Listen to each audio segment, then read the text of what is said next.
پیغمبر علیه الصلاۃ والسلام ولا دعوت ورکړو وای مسلمان شو نو هر سړی خپل هنر خی کړ چیرې ما دا هنر دی ما سره دی ورته وای بس په فرضونو راشه راته مسلمان مشم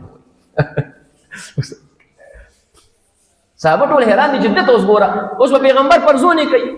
دا به کبډي کوي اوس خو الته خو سوچ بدل وکنه الته خو چې دا مسلمان شي الته خدا حریص علیکم بالمؤمنین رؤوف الرحیم الله فرمای زما پیغمبر حرسناک دی هغه وای چې هر څه وشي خو زما امتیان دي مسلمانان شي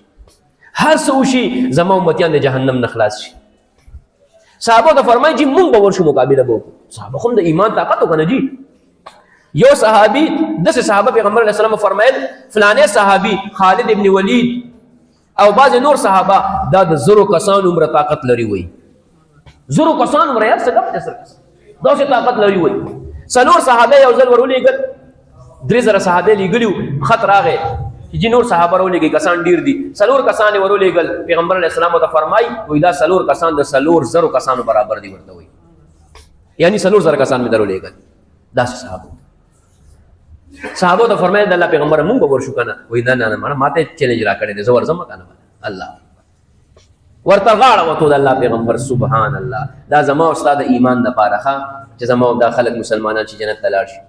هغه ډیر زورونه کول خو پیغمبر دی نو اخو طاقت خینو چې خینو بیا درسته سړی رو پرزول پهلوان رو پرزول الله هغه ورته یره بس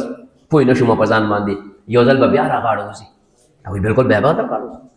بیا دوه ورغاړه وتل بیا سړی رو پرزول هغه ته چې ځل دریم ځل پوی نشو ما یا مخ په فایده چې ارسه باندې ورته وکړ دریم ځل چې څنګه بیا ورغاړه وتل حدیث مبارکه الفاظ دي وې د څه چغې والي هغه پهلوان روکانه لکه غوی چې چغې وخی صبر وکړه تعالی ز چلو خیمه